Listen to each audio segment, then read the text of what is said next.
ഞാൻ അങ്ങോട്ടേക്കില്ല. എന്തു പറ്റി? ഇനി ഞാൻ ഒരിക്കലും ഡ്രോയിങ് ക്ലാസ്സിൽ പോകുന്ന പ്രശ്നമില്ല. എന്തു പറ്റിയടാ, നീ അത് പറ. ഡ്രോയിങ് മാഷ് എന്നോട് 5 വന്യമൃഗങ്ങളുടെ ചിത്രം വരച്ചു കൊണ്ടുവരാൻ പറഞ്ഞിരുന്നു. ഞാൻ വരച്ചു കാണിക്കുകയും ചെയ്തു. പിന്നെന്താ പ്രശ്നം? നീ എന്ത് പടമാടാ വരച്ചത്? 3 ആടും 2 പശുവും. അപ്പൊ 5 ആയില്ലേ? ദൈവമേ, 5 എണ്ണം എന്നാ 5ഉം വ്യത്യസ്തമായിരിക്കണം. മനസ്സിലായില്ല. ഉദാഹരണത്തിന് കടുവ, സിംഹം, കാട്ടുപോത്ത്, മാൻ, മുയൽ. ഓഹോ, എല്ലാം വേറെ വേറെ വേണല്ലേ? അപ്പൊ ഞാൻ ചോദിക്കട്ടെ, ആടും പശുവൊക്കെ എന്നാടാ വന്യമൃഗമായത്? നമ്മൾ ആടിനെയും പശുവിനെയും കാട്ട് കൊണ്ടുപോയി കെട്ടി.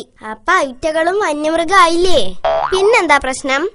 നിന്നോടൊക്കെ സംസാരിച്ചു തുടങ്ങിയ കുഴഞ്ഞത് തന്നെ. ഏതായാലും ചിത്രം വരെയോ നിർത്തി. കഷ്ടം, ഓരോന്നും തുടങ്ങും എന്നിട്ട് നിർത്തും. ഇത് ഇവന്റെ സ്ഥിര ഏർപ്പാടാ. ഓഹോ, അത് ശരി. പാട്ട് പഠിക്കാൻ പോയി, 2 ദിവസം കഴിഞ്ഞപ്പോ നിർത്തി.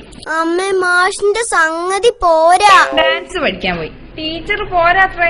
ടീച്ചർ പോരാ. Bharatanatyam means just okay. പക്ഷെ പൂച്ചക്കടി തീരെ പോരാ. പൂച്ചക്കടി അല്ലടാ, കുച്ചിപ്പുടി. കുച്ചിപ്പിടി. എന്തായാലും ടീച്ചർ തീരെ പോരാ. എടാ, നമ്മൾ എന്തെങ്കിലും ഒരു കാര്യത്തിന് പോയാൽ അത് കംപ്ലീറ്റ് ചെയ്തിട്ടേ വരാവൂ.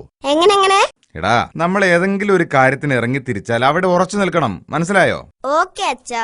ഇന്നു മുതൽ ഞാൻ സകല കലാപരിപാടികളും നിർത്താൻ തീരുമാനിച്ചു. എനിക്ക് തോന്നുന്നു എന്റെ ഭാവി ഫുട്ബോളിലാണെന്ന്. പാവം ഫുട്ബോള്. അമ്മ കളിയാക്കൊന്നും വേണ്ട. എന്നെ ഗോളിയാക്ക എന്ന് കോച്ച് പറഞ്ഞിട്ടുണ്ട്. നാളെയാ എന്റെ ഉദ്ഘാടന കളി. അമ്മ കണ്ടോ? അച്ഛാ, എന്നോട് ക്ഷമിക്കണം.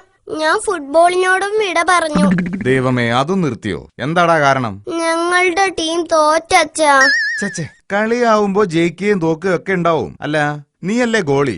എത്ര ഗോളിനാ തോറ്റെ? സ്കോർ പറ. 18-0. എടാ, നീ എന്താ ഗോൾ പോസ്റ്റിന് മുമ്പിൽ സ്വപ്നം കാണുകയായിരുന്നു?